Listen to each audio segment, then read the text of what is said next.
So today we have Greshma with us, and let me introduce her. So she is multi-awardee educational leader and parenting expert with a history of working in the space of children and education for more than 15 years. Her education and career have been dedicated to developing young minds. A bachelor's degree in human development followed by the postgraduate diploma in school counseling from the University of Mumbai and a certification in early years foundation stage from UK empower her to create an eclectic curriculum for nurturing young minds. She has recently certified from Harvard University in school leadership. Thank you, Garishma, for joining us. Now hand over to you. Thank you, Mona, and namaste, everyone. Thank you for that introduction, and thank you for organizing such a wonderful webinar in association with ECT4U, ECT Hub, and TLC. So, yes, I come from early years background. With I have worked in various schools in India in early years.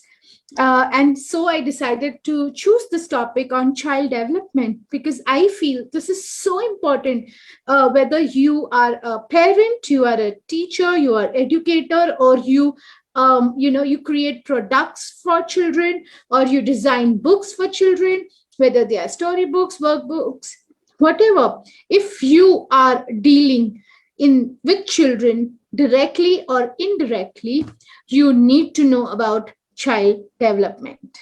So first, before we move ahead, let me talk about what is, I want to talk about what Maria Montessori has to say. So can we go on the next slide?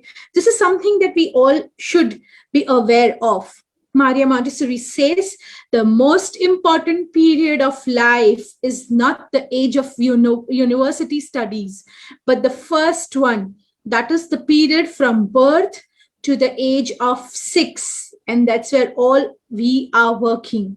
And that's the reason I have selected the child development as my topic for today. Next slide, please. Before we move ahead, let us understand what is child development. Child development refers to the sequence of physical, language, thought, and emotional changes that occur in a child from birth to the beginning of adulthood. Child development can be defined as the process by which a child changes over the time. It covers the whole period from conception to an individual becoming a fully functioning adult. During this process, a child progresses from dependency on their parents to increasing independence. So eventually, it's a journey from total dependence to full independence. Child development incorporates physical growth as well as intellectual, language, emotional, and social development. Now, most of the times, all these aspects are considered separately, but in reality, they all influence one another. For example, let me give you an example. As the brain develops physically, so the intellectual ability increases. And this, in turn, allows a child to explore their social world more fully. They develop their emotional responses to it. And eventually, the language is needed to describe it. So in turn, this exploration directly impacts on further physical development of the brain. So this is all interconnected. Your physical development, your intellectual development, emotional development, social development, language development, everything is interconnected. And when all these developments happen is when we call a holistic development, a whole development of a child.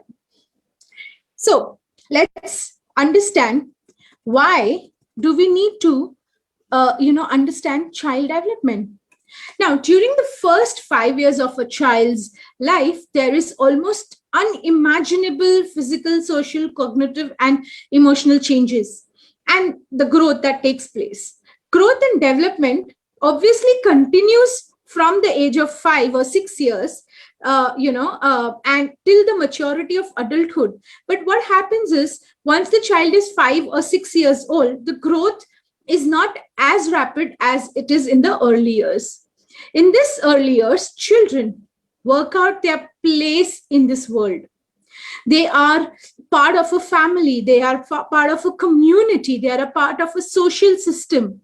They are also an individual being, and their foundations of personality are well and truly formed during these years. Children go through different stages of development, and some child development experts have called the various stages of development with different names over the decades of research. Some well-known child development theories evolved from the work of John Piaget, John Bowlby, Sigmund Freud. If you as an educator are not aware of any of these names, then you should Google immediately after this webinar. As an educator or as a person who is working in the field of child development or for children, you should know John Piaget, John Bowlby, and Sigmund Freud. And now there are also some individual, there are some more researchers that they are working on these theories. Now they are Dr. Gordon and Dr. Gable. Now, by studying children, we can learn more about what they do and how they do, and how are they developing, and what we as adults can do much more. Can we go on to the next slide? Now, when we talk about child development, the first person that comes to my mind is Erik Eriksson. So again, if you don't know about this person, you need to Google it today. So I'll be sharing some information about this person's theory, but you have to also understand the complete theory given by this person. So who is Erik Eriksson? Erik Eriksson was born in Frankfurt, Germany. He was an artist and teacher who became interested in psychology when he met Anna Freud. Anna Freud was daughter of Sigmund Freud. So Anna Freud convinced Eriksson to study at the Vienna Psychoanalytic Institute, where he specialized in psychoanalysis. So next slide, please.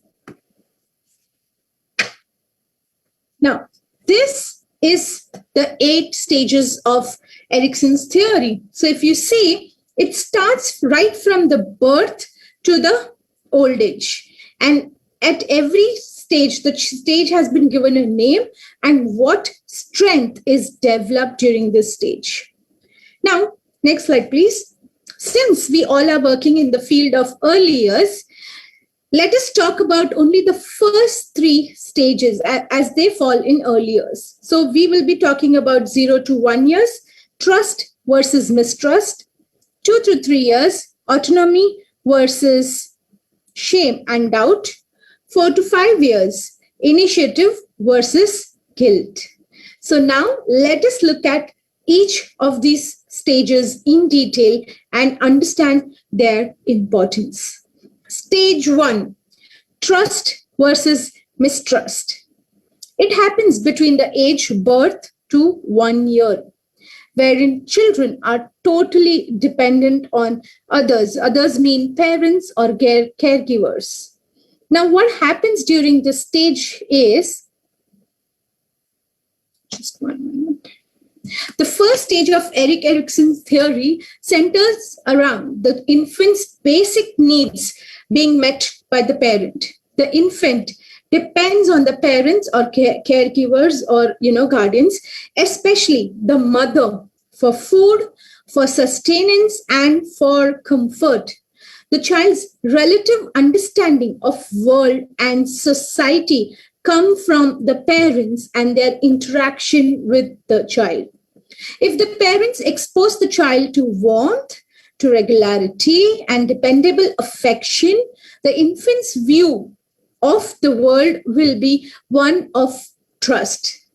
However, if parents fail to provide a secure environment, and they fail to meet the child's basic needs, a sense of mistrust will be the result. According to Erik Eriksson, the major development task in infancy is to learn whether or not to trust the people, especially primary caregivers, who regularly satisfy their basic needs. If caregivers are consistent source of food, of comfort and affection, an infant learns to trust that others are dependable and reliable. If they are neglected or perhaps even abusive, the infant instead will learn mistrust, that the world is an undependable, unpredictable, and possibly a dangerous place. So Eriksson believes that 2 actions on the part of parents and teachers help babies develop the basic sense of trust. Holding babies close and having warm physical contact with them when they are being fed, and responding right away to their distress, distress when they're crying, or when they are fussing out. So what happens in many families, I have generally seen that when the baby is crying, generally the elder people of the family will say, don't give so much attention to the child will get used to you, it's okay, let the child cry.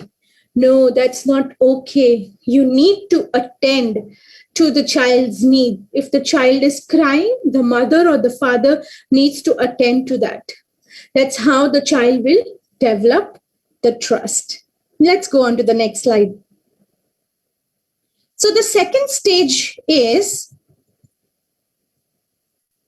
autonomy versus shame and doubt.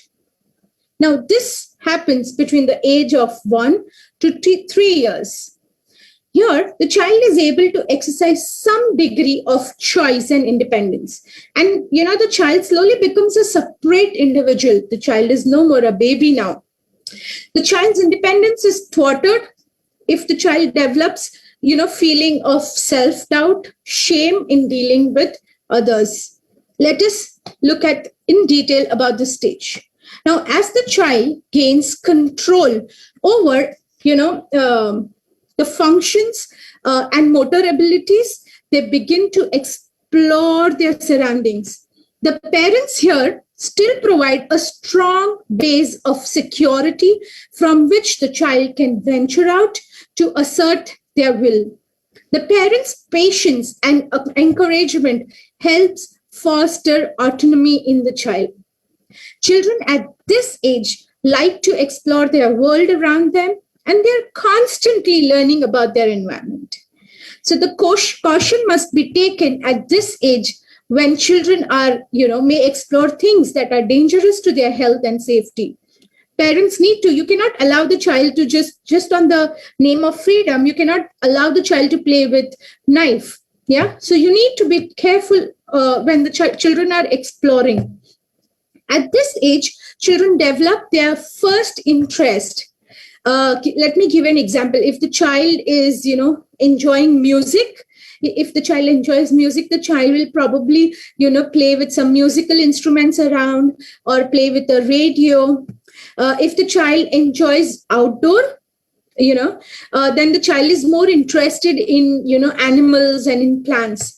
So what happens is if there are highly restrictive parents, then children are more likely to instill, with a sense of doubt and reluctance to attempt new challenges. As they gain increased muscular coordination and mobility, toddlers become capable of satisfying some of their own needs. They begin to feed themselves. They begin to wash and dress themselves. And, they begin to use bathroom independently. If caregivers at this stage encourage them, self-sufficient behavior, toddlers will develop a sense of autonomy. They'll develop a sense of being able to handle, problems on their own. But at the same time, if the caregivers demand too much or too soon and refuse, to allow children to perform the task of which they are capable, or if they are ridiculed or made fun of, then they will not attempt these new self-sufficient activities, and children may instead develop shame and doubt about their ability to handle a problem. Now let me give you an example. At this age, children generally start walking, running, or start using washroom together, or start eating themselves. Mostly in many countries, children are being fed till the age of 6 years and 7 years, and we fail to understand, we do not realize that children can eat on their own. What happens is, in the fear of messing around the place, parents do not allow children to eat on their own. So if the child is feeding or eating food on their own, or the child wants to eat on their own, the child will go tell the parent that I want to eat on their own. Most of the time, the parent will refuse. So the child will throw tantrum. Okay. And eventually, parent will give in and allow the child to eat on their own. Now, what happens here is when, in the process of eating on their own, there are high chances that children will actually mess around the place, or sometimes also throw the food here because they're trying to understand the texture of the food, So that's when the parent comes in and parent says, I told you, you cannot eat on your own. I told you, let me feed you. Now, what are you doing here?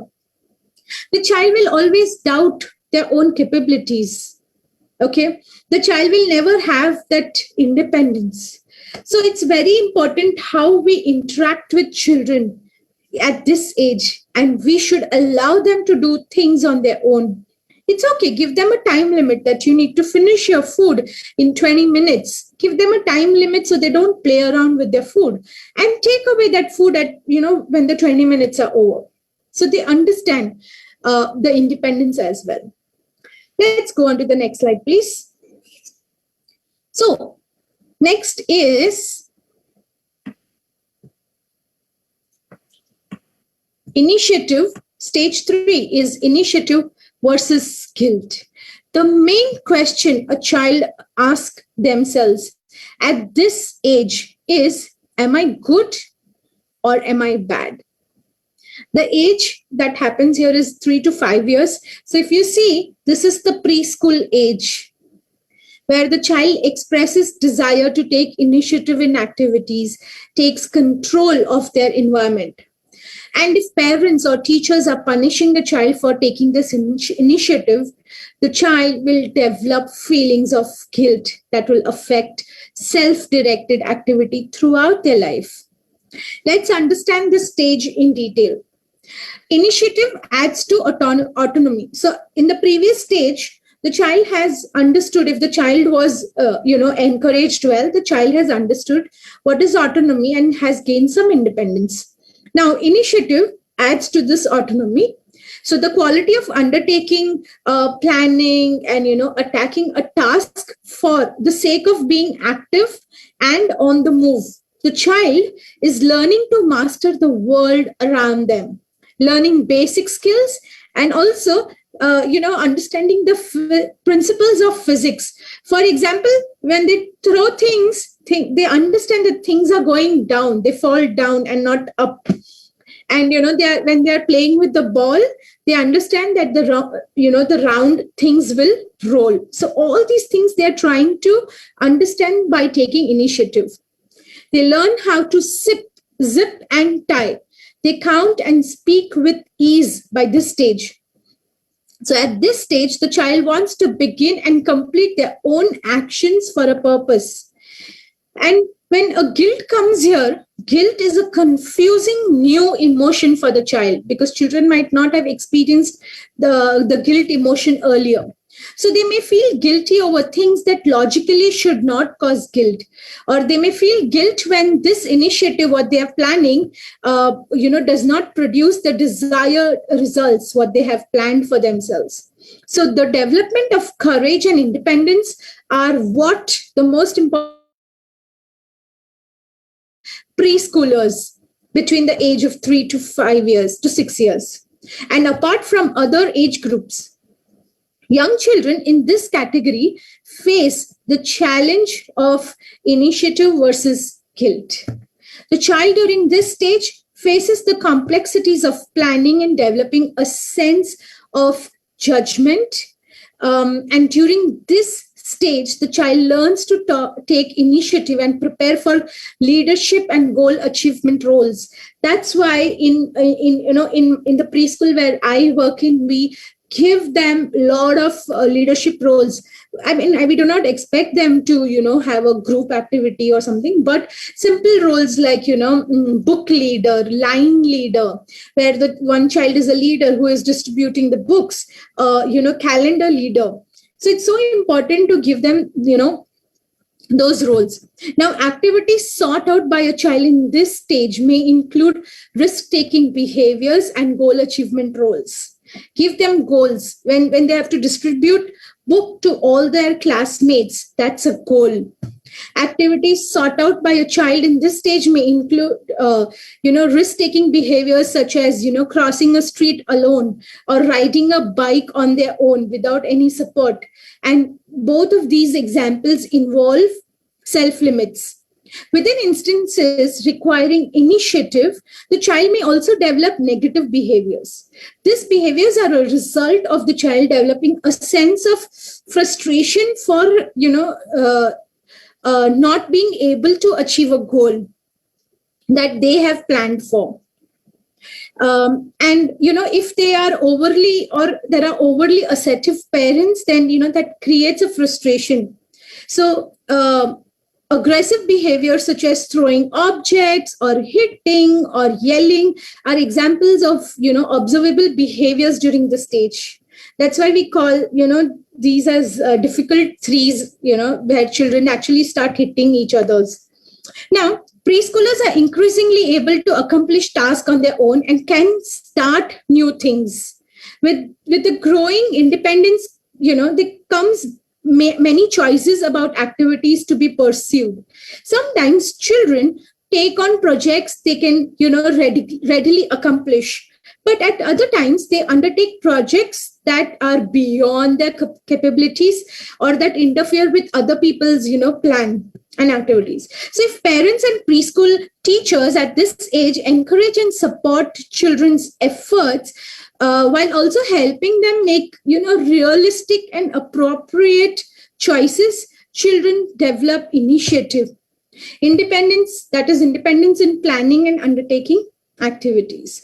But if instead adults discourage the pursuit of independent activities or dismiss them as, silly or bothersome, children will develop guilt about their needs and desires. So if you realize that these age stages are so important in developing the self-esteem and self-confidence of the child, so make sure that you always encourage positively through children. I'm not saying that, if a child is making a mistake, let the child do it. But how you rectify them or how you correct them is also extremely important. Because please understand that children are developing their confidence and their self-esteem at this age. Let's go on to the next slide. Now, why are we talking about all these? Because emotions guide our learning. If the child is emotionally not stable, trust me, how much ever good your curriculum, your lesson plan, your activities are, nothing will work out. The child will not eventually learn. But if the child is emotionally stable, trust me, the child can create wonders. So the more positive the emotions are, the more likely that the children will learn. The more positive the teacher is, the more likely the student will be positive, because emotions are contagious. The emotions that our children feel when they enter the classroom also affect how well they will learn. So always teachers, all the preschool teachers, when you welcome, when children are entering your school or your classroom, please make sure that you give that attention, keep your work aside, and welcome them wholeheartedly with a nice smile, a good handshake, or a nice hug. Now, due to COVID-19, we cannot do all this, but at least welcome them with a nice smile. That itself makes children feel nice. And trust me, they will pay attention to you much better. So if information is emotionally stimulating, it will be marked for memory. That's why they say involve the children, engage the children in your activities. If the child felt nice or happy doing an activity, trust me, the child will always remember that activity. And the emotional brain filters all the incoming information. So that's why it is important for us to understand first the stages of child development, and emotions. Understanding emotional development is also extremely important.